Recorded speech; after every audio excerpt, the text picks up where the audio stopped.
Hello, kings and queens. I've been riddled with COVID for the past few days, so it's the perfect time to talk about The Matrix Resurrections. Resurrections is the fourth film in the Matrix franchise. The original Matrix is one of my favorite movies of all time. You can watch my previous video about it if you'd like, link in the description. I'd say I was hesitantly optimistic for this movie. I didn't have any reason to believe it would be good, but I hoped it would be. Having seen it, I will admit I'm not sure what to think about it, but I can say confidently I didn't hate it. I think it's better than the sequels, but I don't know what it is beyond that, so let's talk about it. The main things I want to talk about in this movie are its decision to be a meta-analysis of itself. I want to talk about where it leaves the Matrix franchise. Then finally I want to talk about its action filmmaking, which I thought was pretty weak. Quick note on spoilers. The premise of this movie is a spoiler. It is impossible to say anything meaningful about The Matrix Resurrections without explaining its premise. So if this movie interests you, I think you should go watch it. I can't say if you'll enjoy it, but if you care enough to be interested, I think you'll get something out of seeing it. If you're incredibly skeptical and would like to know more before you invest 2.5 hours of your time, I think you can watch this review. Beyond that initial premise, I think this movie is impossible to spoil. I can tell you what happens, but it won't really mean anything unless you have the full context. I've equipped you with a spoiler warning. The choice is yours. First, a bit of background, which is more necessary than ever to explain why this movie exists. The Matrix was a tour de force film released in 1999 by the Wachowskis. At the time of its release, it was the third highest grossing rated R film in history, just behind Saving Private Ryan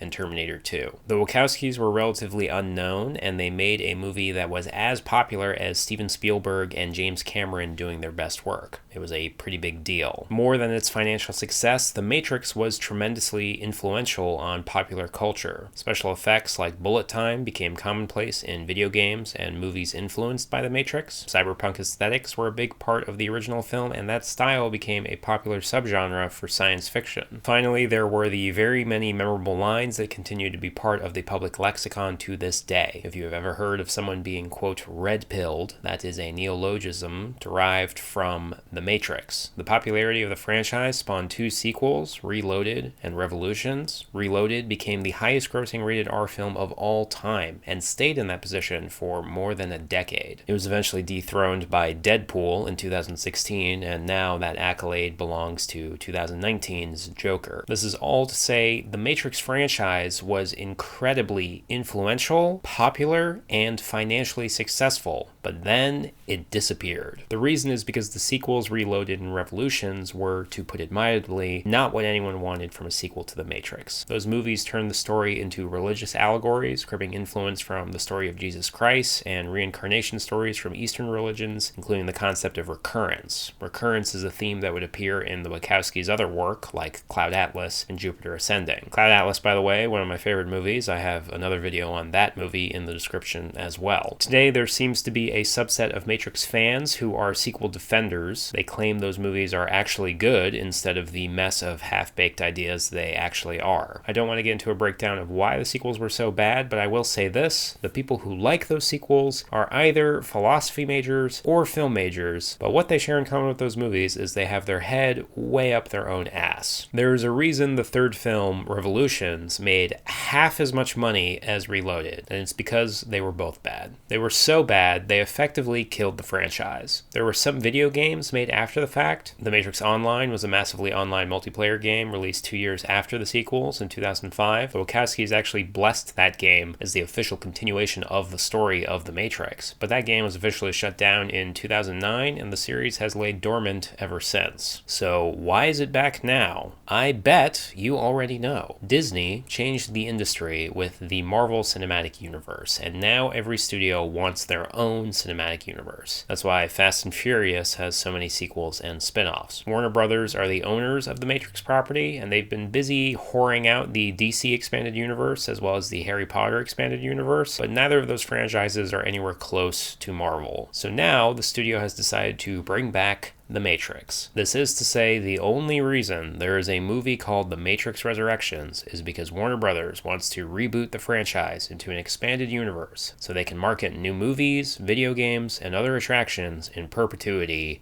forever. The Wachowskis had already been asked multiple times throughout their career if they would consider returning to the Matrix, and the answer has always been no. In fact, one half of the Wachowskis, Lily Wachowski, no longer works in film at all. Lana Wachowski returned to this movie because she knew they were going to make the movie with or without her. If Warner Brothers was going to start commercializing the work she made with her sibling, then at the very least she'd like to have the last word on what it's all about. Because otherwise this sequel would just be bullshit. It would be like The Force Awakens, a film that relies heavily on your nostalgia but is too scared to do anything truly novel. A Matrix sequel made by Warner Brothers alone would undoubtedly set up a lot of vague plot lines and hope someone else would have the guts to do something meaningful with it. In short, the movie would be a farce. What's really interesting about The Matrix Resurrections is it is unambiguously a farce. It is a movie that really does not need to exist, but the movie knows that, and it is evident through the very beginning of this movie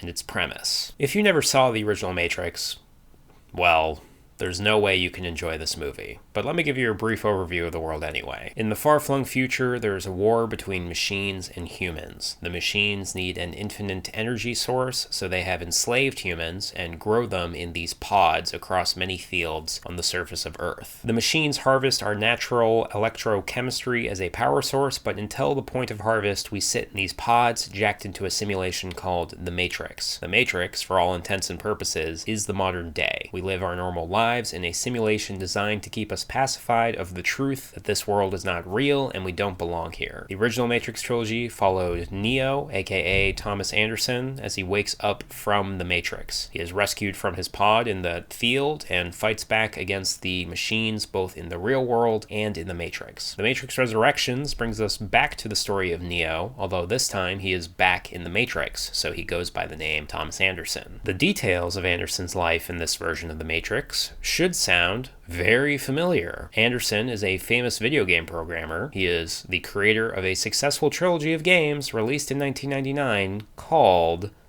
The Matrix, where you play a character named Neo, assisted by Morpheus and Trinity, fighting against a race of machines led by an antagonist named Agent Smith. In this world, everyone knows and loves those games and wants Anderson to make a sequel. Anderson enjoys the prestige of being an accomplished programmer, but he has a problem. He does not want to make a sequel to The Matrix. Despite this, we see early on in the film, Anderson is asked by his boss who works for a company called Warner Brothers, to make a sequel to The Matrix. This is the essential dilemma for his character, but it gets worse. Anderson is a very stressed out guy. He reportedly has experienced lifelike hallucinations of characters from his video game, trying to convince him he is in The Matrix and needs to wake up into the real world. Anderson deals with these hallucinations by seeing a therapist and taking medication in the form of a blue pill. It goes without saying, this story is incredibly meta. You might be rolling your eyes at this, but I thought it was a really intelligent way to give agency back to the remaining creator of The Matrix, Lana Wachowski. When you examine the backlash to sequels like the Star Wars prequels or revivals like the Gilmore Girls miniseries, the conflict is always the same. There is a huge gap between what the creator wants and what the fans want. Most creators will argue the opinion of fans should not matter. Any creative can make whatever they want, and they don't owe anything to their fan base. This sounds like a convincing argument, but it devalues the power of narrative stories. I talk more about the idea of narrative stories at length in my review of The Green Knight, which is a movie adapting a story that's 700 years old. To put it simply, we don't view stories as entertainment, we see them as expression of what is true, and we see fictional characters as archetypes of reality. So when a continuation of a story does not live up with what we believe is true, or if the depiction of those archetypes is off, we react very negatively to that, especially if the so-called continuation seeks out to make a mockery or reverse things we like about prior installments in these stories. That's why the backlash to The Last Jedi was so toxic, not because people needed to go outside, but because people underestimate the depth of our relationship with stories. If you have a new story that makes a mockery of what we believe in, then of course you're going to piss people off. This is a bit of a tangent, but this is also part of the reason why I think intellectual property laws for fiction are flatly ludicrous. It doesn't matter who owns the rights rights to something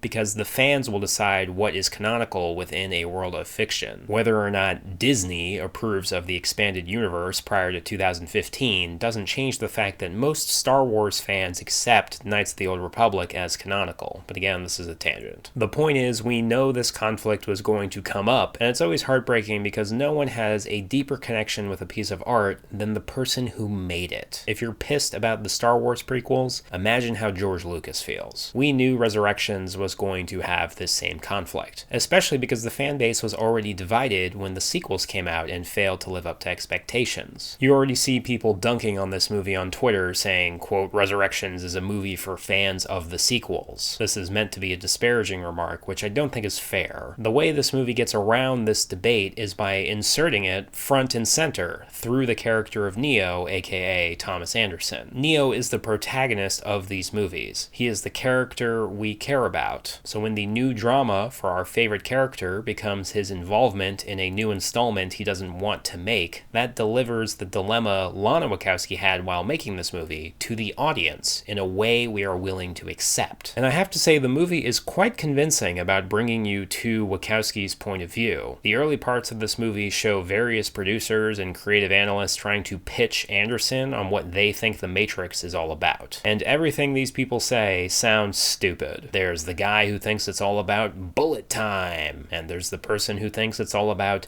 trans identity. This movie depicts these suggestions as ridiculous, because while The Matrix is partly about bullet time and trans identity and many other things, to reduce it to a singular element as the bedrock for a new piece feels incredibly soulless. This whole section of the movie is asking you, is this really what you want? You want a room of producers who have no real connection with the thing you care about to make you a new one? Really? This metacriticism is extended to the actual plot of the movie. For example, the concept of taking the red pill is in this movie, and there are a lot of scenes of characters making that choice. The last iteration of this type of scene is on a set that looks identical to the gloomy room from the original Matrix where Neo takes the red pill for the first time. In this new scene, they actually have the original scene playing on a projector in the background. A new character makes the point that people feel more comfortable with a new version of something if it has a hint of nostalgia to it. Because let's be real, that's what this movie was going to be if it was made without Lana Wachowski. Just similar enough to appeal to your nostalgia, but different enough to warrant a new film. When that reality is pointed out to us, I think everyone agrees that's not what anyone actually wants. It's what we accept from fucking Disney, but it's not actually what we want. I thought these early critiques of the movie felt very personal in a way that blockbusters never do. And I really love the section where Anderson's hallucinations are explained as just a video game coming to life, but later a character says the real world tries to get you to devalue truth that speaks to you by saying it comes from something as trivial as a video game. Stories are incredibly powerful no matter where they come from, and I love that this movie made that point. The melancholic feel of this early part of the movie is heightened by seeing Neo as a dejected, pill-addicted, neurotic mope. They really capitalized on Keanu Reeves' inherent sadness and made him look absolutely devastated that the art he has made has been taken from him to be used by others. And I thought this was the best part of the movie, largely because it felt very genuine. It didn't feel like Lana Wachowski was saying, screw you to Warner Brothers and screw you to all of us for watching it. It seemed like she was trying to make peace with the reality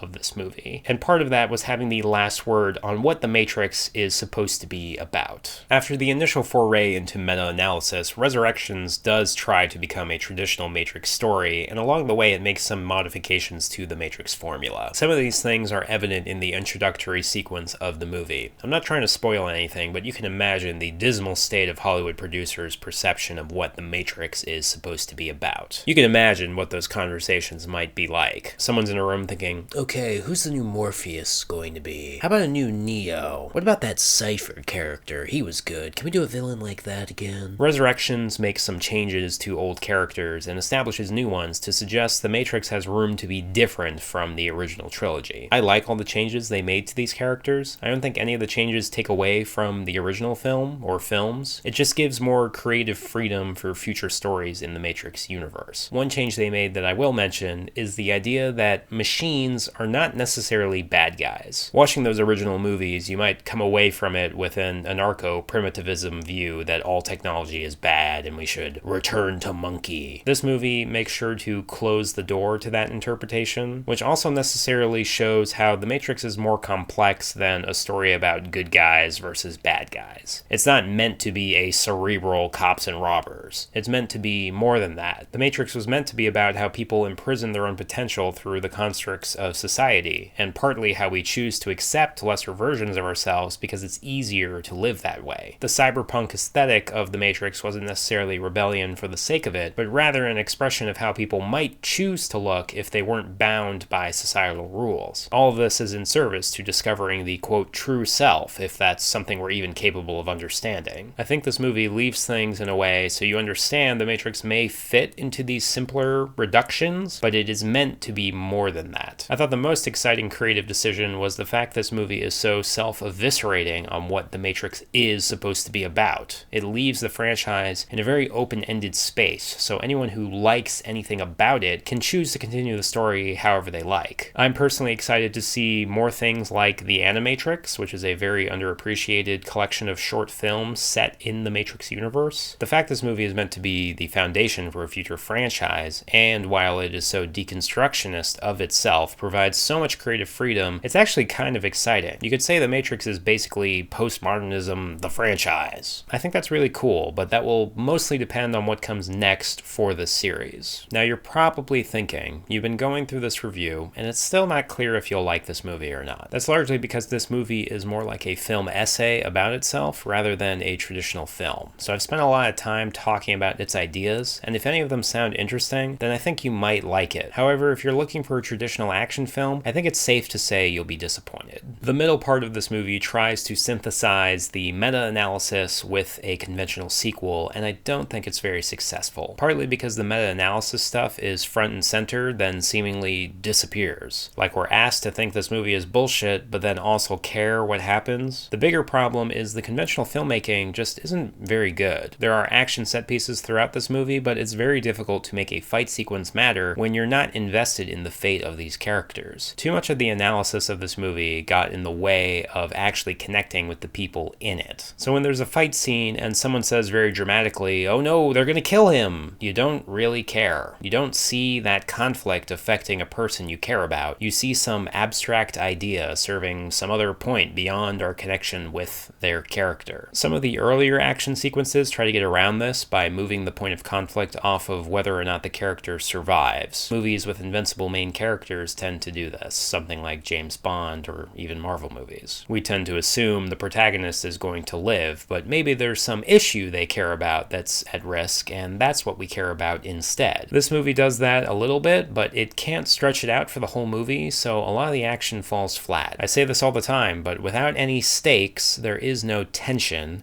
and this movie has neither. This is made worse because a lot of the action set pieces feel very contrived. The Matrix is known for contrived action set pieces, but it is especially bad in this movie. There is one antagonist in this movie who I would describe as a frenemy. There is a moment in this movie where Neo and Co. jack into the Matrix, and this frenemy is just there immediately. This frenemy and Neo have a fight, which honestly I didn't understand the purpose of this fight at all, and once it's over, they jack back out of the Matrix. I have no idea what the point of that sequence was, other than to insert a fight scene in the middle of vast periods of meta-analysis. But then again, this movie kind of needed those inserted detours, otherwise it would rely way too much on cerebral musings rather than any more down-to-earth action movie stuff. This is one way that Resurrections is actually weaker than Reloaded or Revolutions. Say what you will about those sequels, they still had very competent action set pieces. Reloaded especially especially has a fantastic climax sequence. Those sequels managed to walk a line between their highfalutin metaphors and straight-up action, but this movie does not have the same success. I think the meta-analysis stuff is far more approachable and appropriate than the religious stuff in the sequels, but undoubtedly the action is worse in this movie. I'm not sure how useful this review will be for people who haven't seen the movie, but I think it got me closer to feeling okay saying I liked The Matrix Resurrections. I think I'll give it a 4 out of 5. As an action film, it's easily the weakest of the franchise. I wasn't super impressed with any of the traditional action filmmaking in this movie, which I know will be a huge disappointment for many people. For a lot of people, that's what The Matrix is. And the movie does get weaker in the second half. I was disappointed the characters didn't get much development because this movie is so focused on that meta-analysis.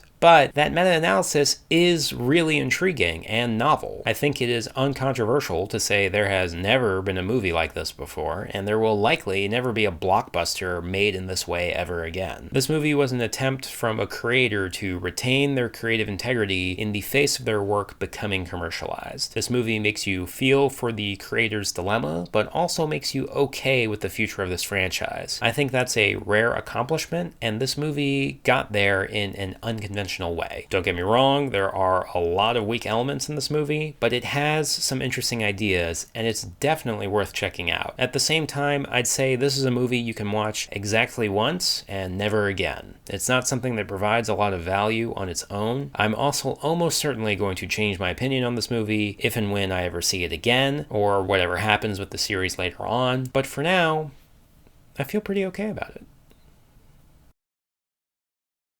Hey guys, thanks for watching my review of The Matrix Resurrections. If you liked this video, I hope you'll take the time to leave a comment so I know that you watched this video. If you like videos like this, I really recommend checking out my other reviews on The Matrix and Cloud Atlas. Some people don't know that the Wachowskis made other movies other than The Matrix, but Cloud Atlas is really one of their best. If you want to support these videos, I ask that you donate to my Ko-fi page. Ko-fi has no fees. You do not need to sign up for a monthly membership. You can donate $1 one time, and that would be greatly appreciated. If you don't want to donate or simply can't, that's totally fine. I just hope you'll take the time to leave a comment. Thanks so much for taking the time to watch this video and for leaving a comment. The spread of Omicron leaves me to say what I always say, but I really mean it this time. Stay strong, Royals. It's rough out there.